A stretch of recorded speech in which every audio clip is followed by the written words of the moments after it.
Claramente una situación que nos sigue llenando de estupor, porque contradecimos todo, ¿no? Supuestamente la ONEMI es una oficina que está preparada para enfrentar esta situación.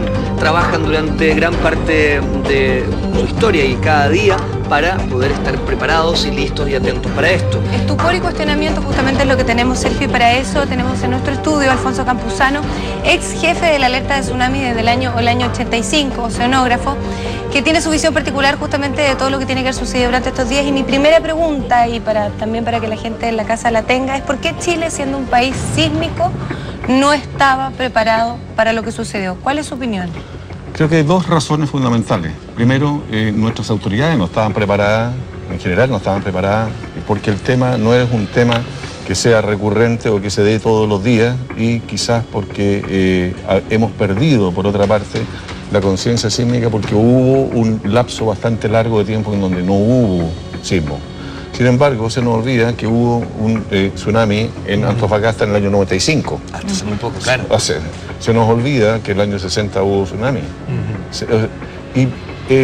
Y más aún, hemos confiado en que podemos ocupar el borde costero libremente, solamente porque hay facilidad para hacerlo, porque es de buen tono, porque tenemos bonita vista, pero sin embargo se nos olvida que, digamos, a pesar de que es muy agradable tener buena vista, también es más agradable tener buena vida y buena seguridad. A mí me sorprenden muchas cosas, básicamente porque de una u otra forma, y la sensación pública es que todo falló, que de alguna u otra manera la ONEMI no estuvo a la altura, que las Fuerzas Armadas no estuvieron a la altura, que las autoridades no supieron qué hacer, pero también hay un tema cultural.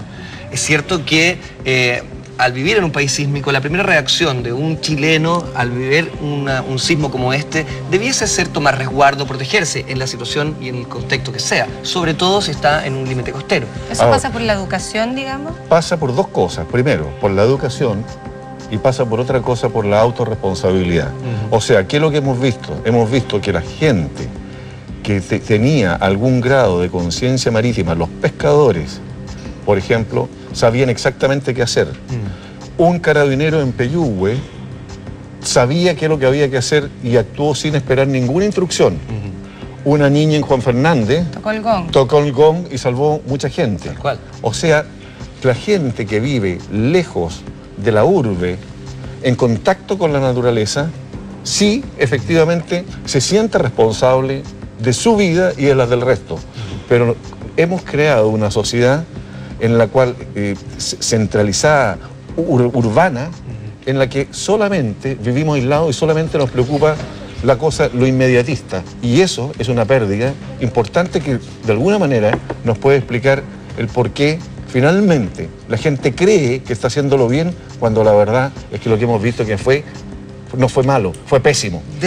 Podríamos decir también que dentro de las responsabilidades que estamos buscando con esta comisión, de poder aclarar quién es el gran responsable o si son un conjunto de entidades las responsables, también podríamos autorresponsabilizarnos al respecto como ciudadanos. Evidente, debemos autorresponsabilizarnos como ciudadanos, porque como tales no estamos haciendo lo que corresponde, porque hemos perdido de vista ciertas ideas como los valores. Y creo que en eso todos tenemos la responsabilidad, y también la tiene, y en gran medida también la tienen los periodistas, que son quienes pueden de alguna manera elevar el tono de la discusión nacional. Y eso ojalá sucediera. Claramente hay un tema y un trecho muy largo para poder desarrollar lo que tú estás diciendo, y hay que hacerlo, hay que entrar nuevamente en materia con este punto. Pero ¿qué hay con las autoridades? ¿Cuáles son las fallas primeras que tú observas en términos del control de la situación y del manejo rápido y oportuno de los recursos que se tienen para poder apalear un problema como este? A ver, primero hay que reconocer que efectivamente la primera cosa que falló fueron las comunicaciones. Ahora, las comunicaciones fallaron porque no hubo precaución al respecto. O sea, las autoridades no actuaron para que hubiese oportunamente la correcta capacidad de comunicarse. Ahí hay un punto que yo quiero tenerme, además de que sigamos analizando punto por punto eso, pero se habló de gran inversión en tecnología e instrumentos que tendría la ONEMI para justamente ocupar en este tipo de situaciones que habrían estado guardadas en bodegas, que no habrían sido capaces de ocupar porque no sabían cómo hacerlo. Se habló también de muchos radioaficionados que también se pudieron comunicar y dar mensajes. Hablaron de minutos, varios minutos, con que la ONEMI se pudo comunicar con Concepción. Por lo tanto, ¿tanta falta de comunicación hubo realmente?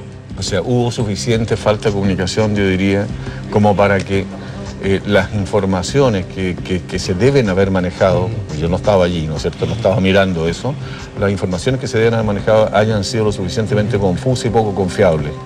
Ahora, esa es una primera falla, y es una primera falla que nos habla de que no nos estamos preocupando de lo importante, sino que solamente nos estamos preocupando de lo urgente. Lo segundo tiene que ver con autoridades que no estaban preparadas o gente que en su minuto asumió cargos para los cuales no tenía evidentemente ni las capacidades, ni las potencialidades, ni de conocimiento, ni de capacidad de enfrentar, adecuada para enfrentar situaciones de crisis. En ese sentido, las autoridades que estamos viendo en este video son gran parte de las que usted dice que no tenían el manejo, que no tenían la experiencia para poder manejar la situación. Estaríamos hablando, por ejemplo, de Carmen Fernández. De Carmen Fernández, pues yo creo ¿Exdirectora? Sí, yo creo que digamos lo que yo vi una persona que se veía confusa, desorientada, cuando debía haber tenido una persona que tiene protocolos de acción que no cumplió, que dice si hay un sismo mayor de grado 7.5 se debe generar la evacuación, tiene un protocolo, y ella no conoce ese protocolo, y porque después, 2 días después o 3 días después, dice por prensa que, bueno, como el epicentro, como todo el mundo sabe que el epicentro, que no hay tsunami cuando el epicentro está en tierra. Y de eso fue informada. Bueno, y de eso, o sea, la verdad es que no sabe mucho, entonces. No sabe mucho, porque estamos hablando del entorno marino, o sea, el centro que está 10 kilómetros más allá o 10 kilómetros más acá es lo mismo, porque la placa tiene la placa que se mueve y que genera el tsunami tiene un ancho de 100, 110 kilómetros. O sea, tampoco estuvo bien que cuando se descartara la alarma de tsunami, ella hiciera como que ya se descartó, por lo tanto no vale la pena informar o alertar a la población. A ver, que yo entienda, no se dio nunca la alerta tsunami. No, la Armada la dio durante una hora. La Armada la dio, sí, pero la ONEMI no actuó al respecto. Claro, y luego se levantó, ya fue tarde cuando claro, ellos dicen que como la bajaron, no tenían la información clara y no quisieron alarmar, digamos, a la población. Correcto, o sea, eso muestra, digamos, que la falla efectivamente fue sistémica. Perdóneme, o sea, fue una falla social. Pero hay otras fallas que también competen a otras importantes autoridades. Los representantes de varias ramas de las Fuerzas Armadas no se parapetaron ahí en la ONEMI, no estuvieron presentes, y también hubo gran cantidad de dificultades para poder, por ejemplo, encontrar la seguridad en lugares como Concepción. Las fuerzas públicas o el ejército llegó con varios días de tardanza. ¿De qué habla toda esa incapacidad de las ramas del ejército de poder actuar? Hay dos cosas. Hay dos aspectos que considerar. Primero, por una parte, las Fuerzas Armadas fueron llamadas bastante tarde.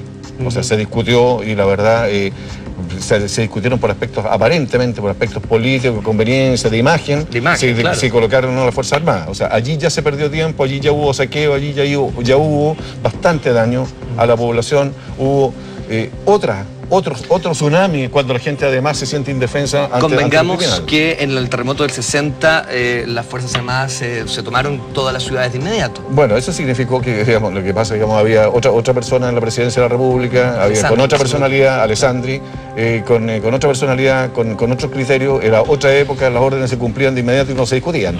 La FACH, bueno, dijo que se exculpaba en términos de que no habían pilotos como para ese minuto, como ciudadanos comunes y corrientes que pudieran correr en ese minuto para el helicóptero que había pedido Michelle Bachelet en ese momento. Vamos a seguir con este tema, yo creo que siendo cuestionado durante mucho tiempo. Faltan varias personas que vayan a la comisión investigadora. Estamos esperando para la próxima semana la presencia del ex subsecretario, digamos, de gobierno, Patricio Rosende. También tengo entendido que va a tener que declarar, lo más probable, Michelle Bachelet, algo que se especula también. Vamos a ir desarrollando en más profundidad el tema. Este es un tema que vamos a seguir conversando durante mucho tiempo y ojalá tomemos las lecciones correctas. Alfonso Campuzano, director del Centro de Estudios Oceanográficos de la Universidad Andrés Bello, queremos agradecer tu presencia con nosotros aquí en Vía a la Mañana. Muchas gracias por tu larga conversación. Estuvimos platicando mucho. Sí. Encantador. Nosotros vamos a continuar revisando.